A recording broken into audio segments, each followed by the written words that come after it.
là, j'étais énervée, je l'ai crié dessus, mais je savais pas comment m'arrêter. Même pour rien en plus. Tu calmes, respire. La colère, tu la ressens où?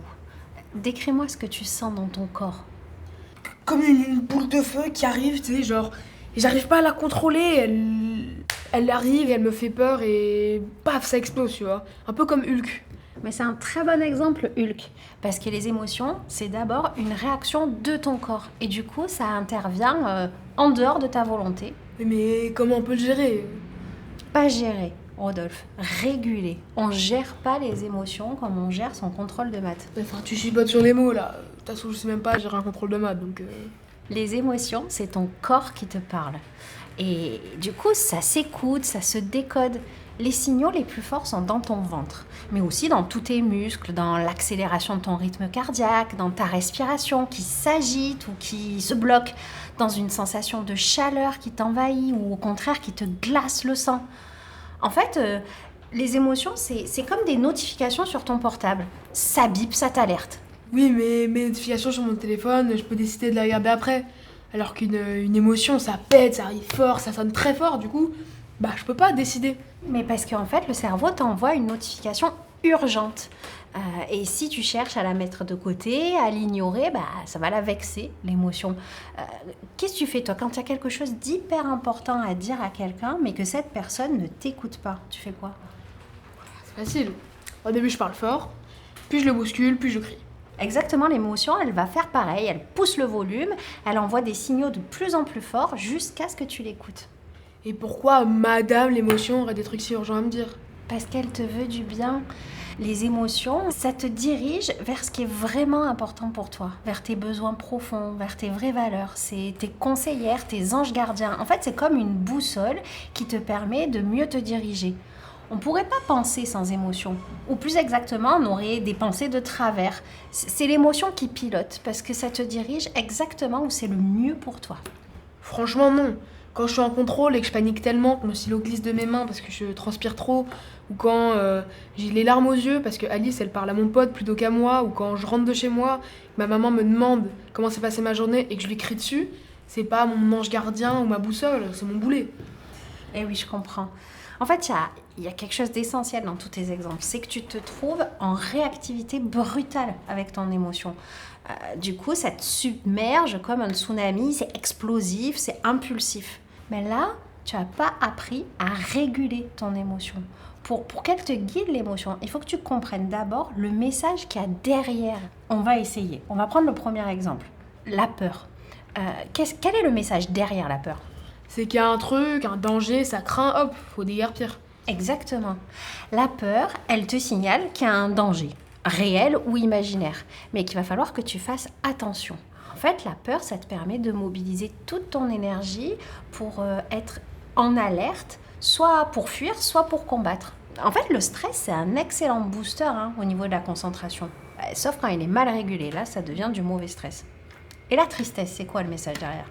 Là, c'est plus dur, c'est quand je le vois, quand je sais que Alice, elle kiffe Lucas et pas moi, quand je le sais. Ah ouais, tu le sais. Parce que c'est l'émotion qui te l'a dit. La tristesse, ça métabolise le chagrin. Enfin, ce que je veux dire par là, c'est que ça te dit, c'est fini. Il faut que tu arrêtes de t'obstiner sur ce chemin parce qu'il n'existe plus. Et du coup, ça t'aide petit à petit à t'ouvrir sur autre chose, ailleurs. Et pour ta maman ? Ma maman, je me suis énervée contre elle parce que j'avais passé une sale journée et elle me l'a rappelé. J'ai crié parce que j'étais en colère, j'étais saoulée. Bah ouais, c'est ça le message de la colère. En fait, tu avais besoin de te libérer de ta journée, de souffler, et tu avais besoin que ce besoin soit respecté. Sauf que ta maman, elle ne pouvait pas le deviner. Et que toi, si tu avais pu décoder le message qu'il y avait derrière ta colère, tu aurais pu lui expliquer, sans hurler. Il y en a d'autres, des émotions primaires, tu les connais ? La joie. La joie, c'est quand tout va bien, quand tout est nickel, tout va bien pour nous, quoi. En fait, la joie, c'est la reine des émotions. C'est elle qui te dirige vers ce qui te fait du bien, c'est de l'énergie. Avec la joie, tu peux déplacer des montagnes. Il y en a deux autres des émotions primaires. La surprise. La surprise, c'est quand on est scotché, c'est... Mais pourquoi d'ailleurs on est scotché ? En fait, c'est pour nous préparer à accueillir l'inconnu. Quelque chose de nouveau est en train d'arriver, bon ou mauvais. Et la surprise, ça aiguise tous tes sens. Ça te met dans un état d'alerte maximum pour que tu sois prêt. Et le dégoût? Ah, le dégoût, bah ça c'est quand il y a un truc qui nous dégoûte. C'est quand on doit pas le toucher ou pas le manger, du coup c'est comme un panneau stop quoi. Exactement.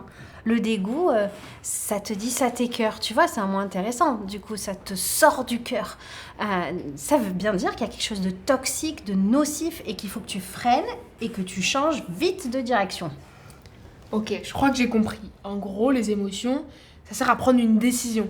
Mais parfois, je peux pas les gérer, je peux pas les réguler, comme tu dis, c'est trop fort. Donc comment je fais pour pas surréagir? Dans ces moments-là, tu te trouves dans ce qu'on appelle une tempête émotionnelle. Ça veut dire que notre cerveau émotionnel, qui se situe ici, qu'on appelle aussi le système limbique, c'est lui qui envoie tous ces messages sous forme d'électricité, de flux hormonaux.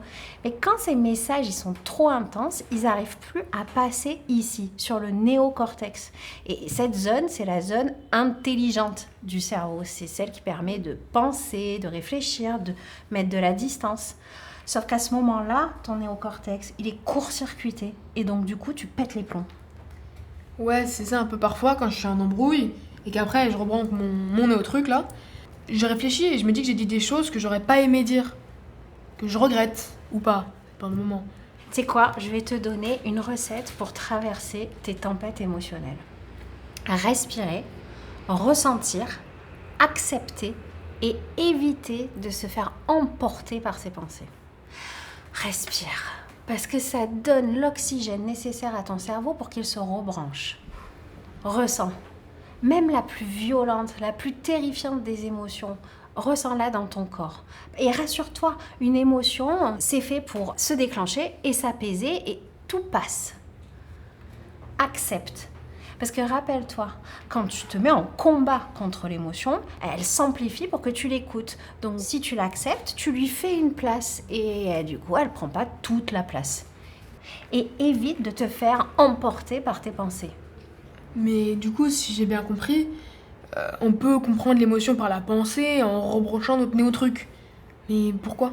Néocortex. Mais dans ces moments-là, ton néocortex, il est court-circuité. Donc du coup, tes pensées sont... si on reprend l'exemple de tout à l'heure avec ta maman, quand tu lui as hurlé dessus, qu'est-ce que tu as pensé? Qu'elle est toujours sur mon dos, elle me pose trop de questions. Et après, j'étais énervée. Ah, bah oui. Enfin, oui, voilà, justement. J'ai déraillé à cause de l'émotion. Exactement. Si tu te mets à penser pendant la tempête émotionnelle, tes pensées sont de travers. Combien ça dure une émotion d'après toi? Ça dure 90 secondes. Mais si tu te mets à penser, à juger, à commenter, tu vas la relancer encore, ta tempête émotionnelle. Allez, va, bon vent mon capitaine.